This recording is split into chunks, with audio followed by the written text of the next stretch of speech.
Daily with a documentary video. Bloodhound J. I did not know nothing about Bloodhound J. Lil Jeff.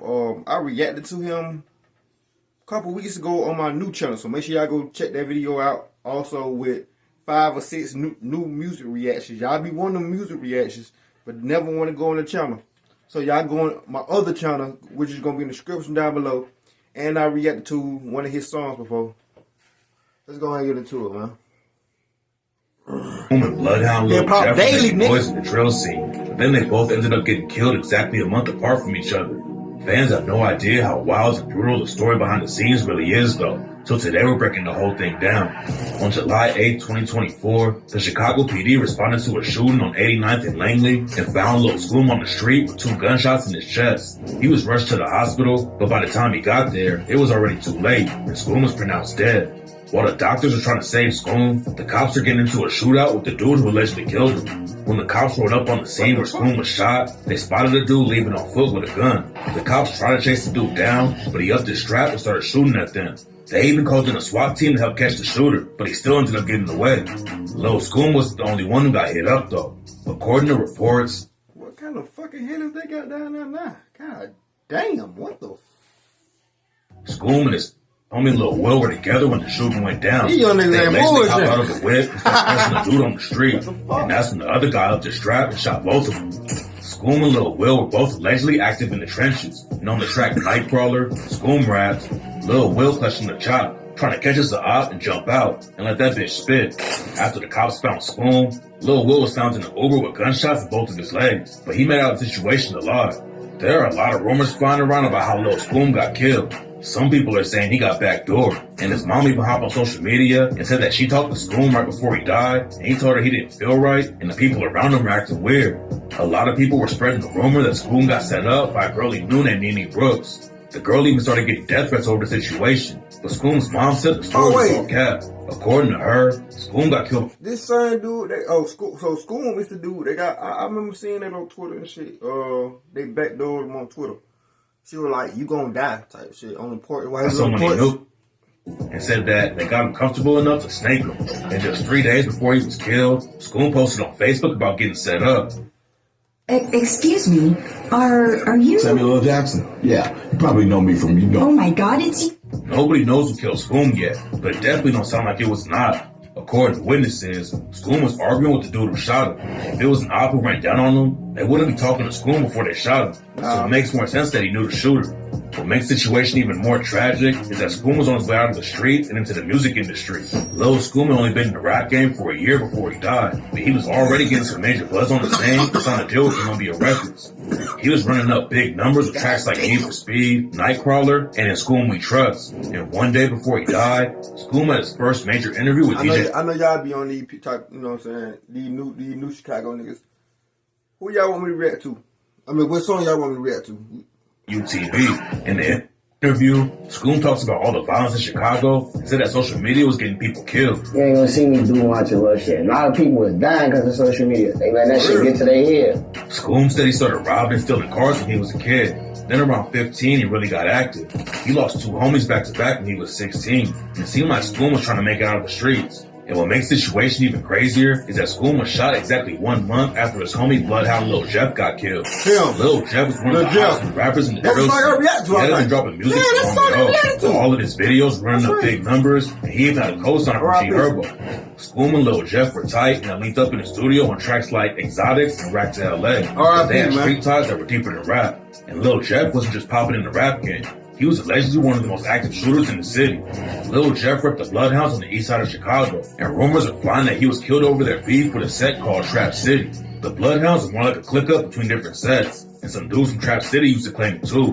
Jeff was also affiliated with Drill City, and they were clicked up heavy with Trap City for over 10 years. Sets were cool for a long time, but then something went down and sparked up a deadly beef, and allegedly got Lil Jeff killed. It's not clear how it all started. Rumors say that a dude from Trap City named Lil set up a Drill City Bloodhound affiliate named Z Money. Rumors say that the whole situation started over a stolen gun, and Z Money ended up getting killed. According to police, Z Money was shot in Avalon Park while he was trying to run away from someone who was shooting up the car he was waiting in. Z Money's homie fired back, but when he saw Z Money have been shot and was dead on the ground, he took off and fled the scene. Z-Money was transported to the hospital, but by the time he got there, he was already dead. His mom asked the doctor how many times he'd been shot, and the doctor said they stopped counting after 29. Z-Money's killer was never found, but it was allegedly someone in Trap City. They had to hate him bad. Shoot a nigga 29 times. Mind me to stay the fuck away from Chicago. Money's death had a huge impact on Lil Jeff, causing massive wave of violence on the east side. Lil Jeff was already active, but he said that Z-Money's death before it really turned him up. These niggas, I ain't gonna lie, my homie dad, that's on my face, she's right here. Z-Money? Yeah. Okay. It was super. These niggas after that. Fuck everybody after that. By the time he died, it was super. These niggas after that. Fuck everybody after that. By the time he died, some people claim that Lil Jeff had caught 10 bodies. And what's really crazy about the rumors is that he only jumped off the porch when he was 18. Back in the day, Lil Jeff was focused on... Like, I hate people that be like that too, though. They just jump off the porch like 18, 19. Like, that mean they wouldn't... If you ain't... I look at it as, if you weren't born into this lifestyle, don't do it. Don't be it. Like, that's just me, though. But, 10 bodies is fucking crazy. Basketball. That's absolutely fucking berserk. His older brother was active though, so Jeff was still exposed to everything that was going on in the trenches. And when he was 14, somebody shot up Jeff's crib and a bullet almost hit him in the head. By the time Lil Jeff actually hopped off the porch, he already knew how to move in the streets and allegedly started putting major pressure on the ops. Damn. Lil Jeff's closest homies in the Bloodhounds were Q50 and Vert, and all three of them were allegedly sliding on Trap City's block and other op hoods.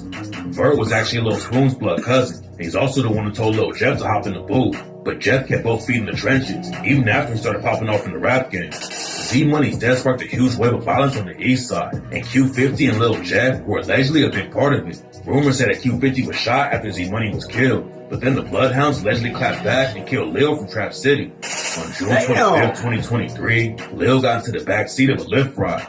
The ops were already on him though, and before the driver could pull off, someone walked up to the back of the car and shot Lil to death. After Lil died, Lil Jeff went on live and started pounding him, and on the track, Lil Jeff rapped, It's like, Z-Money we got back. I be seeing how, like, old, like, you know what I'm saying, the people we grew up off of, you know what I'm saying, my generation, like 25-year-old, like how we grew up listening to Chief Keef, to the FBG Ducks, the Lil Durks, the Lil J's, the King Yellows, Billionaire Blacks, all them niggas, how we grew up listening to them niggas, the same way that these niggas doing it is 10 times worse than the niggas that we grew up. Well, I mean, they were doing the same shit, if not worse. But these niggas, I don't know, these niggas different. I ain't gonna lie. 29 times, bro. 29 times.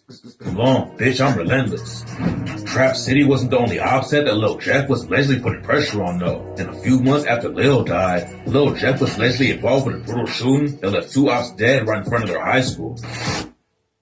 I can have a Gucci I can Gucci Gucci In front of a school? Bloodhounds used to be cool with a set called BKN, and Lil Jeff can even be spotted in videos of BKN members. But according to rumors, some dudes from BKN set Lil Jeff up and stole his watches.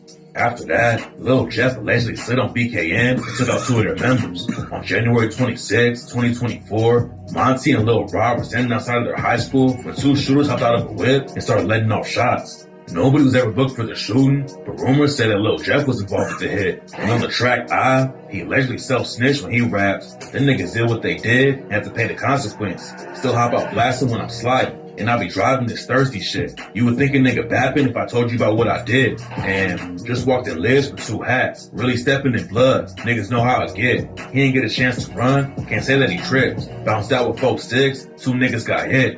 Rumors said that Q50 was on the hit too. And some people think Lil Jeff confirmed it. Yeah, that's pretty much confirming it. Like, you know. And this is a black community. This what get us caught up and go to jail. Like, and then y'all in the cell talking about some free meat and all that. Like, you know, like, this the lifestyle that you chose. You know what I'm saying? Nobody didn't tell you to go pick up a gun. Go, you know what I'm saying? It's all right to pick up a gun. Everybody need a gun. Everybody. But when you go out gun just killing folks, you know what I'm saying, that ain't trying to kill you, you always get what's, you know what I'm saying, what's coming to you, regardless.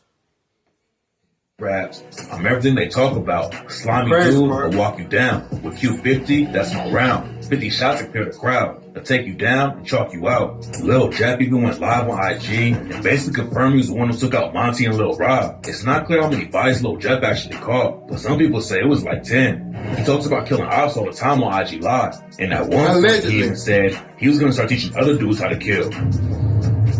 I'm taking the killing school. Class start next week. You gotta at least have 2 bodies though. Before I ain't coming with no, you ain't got shit. I can't work with no beginners, folks. The Bloodhounds beef with Trap City is probably the most active right now, but they've also got issues with a set called A-Tray Mob. And rumors said that Q50 and Lil Jeff took out a dude from their hood named Khalil. Khalil was in an alley near the 10. He was rushed to the hospital in critical condition. God, damn, There aren't a lot of details about what happened to Khalil, but after he died, Lil Jeff went on IG Live and said he had 11 bodies now. Caught that shit as 11. Back in March 2020. Niggas telling on themselves, bro. Alright? So many, and you gotta think about it. The niggas that brag about shit and end up dying, they could have got away with so much shit if it weren't for the internet and this clout chasing shit. People could get away with so much shit, and we wouldn't even know it. Like Dirt. Dirt could have got away with the shit if he wouldn't, or all the songs, the diss songs he done made. Man, y'all don't think them folks be watching that shit? Police be watching, man. Police, bro. End of the day, police are still human. No matter if they on police or shit or not. They still like music. It depends on, you feel me? They still like rap music. That's what I'm trying to say. They still listen to music. You ain't think they gonna listen to your shit and be like, whoa, he talking about he just killed 11 people. A person just died 2 days ago, a day ago, and they beefing with them. Oh, wow. People, I'm sorry. Before, Q50 said he had killed 7 dudes. Then after Khalil was murdered, Q50 went on Facebook and said his score was up to 8. Nobody knows how many bodies Lil Jeff actually had. But what happened next proved that he wasn't just rapping and talking about sliding on the ops. On June 8th, 2024, Lil Jeff and some other alleged Bloodhound affiliates slid into Trap City's hood and started letting out shots. It's not clear exactly how it went down, but this is the story according to some sources. Lil Jeff and his homies hopped out of the whip and started shooting at someone in front of the crib. The other side started busting back, so Lil Jeff's homies fell back. Lil Jeff didn't back down though, even with the shots coming at him. He started chasing the dude right up to the front of the house. That's when someone inside the crib came out and started shooting Lil Jeff.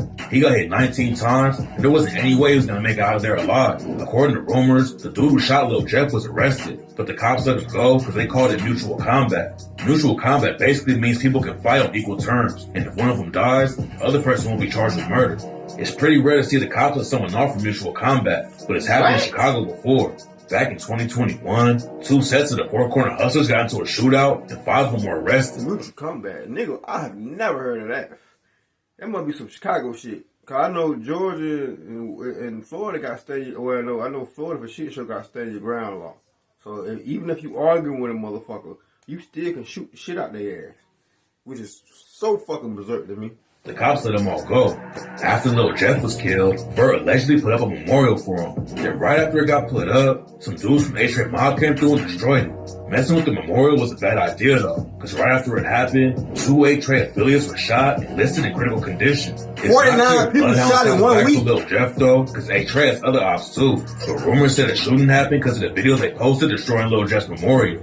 Lil Scoom also posted back-to-back Instagram stories about Lil Jeff after he died, showing photos of them together with the caption, "Damn, brother, this shit don't feel real. And I love you. I'm gonna be with you real soon." Which is pretty tragic since Scoom would be dead about a month later.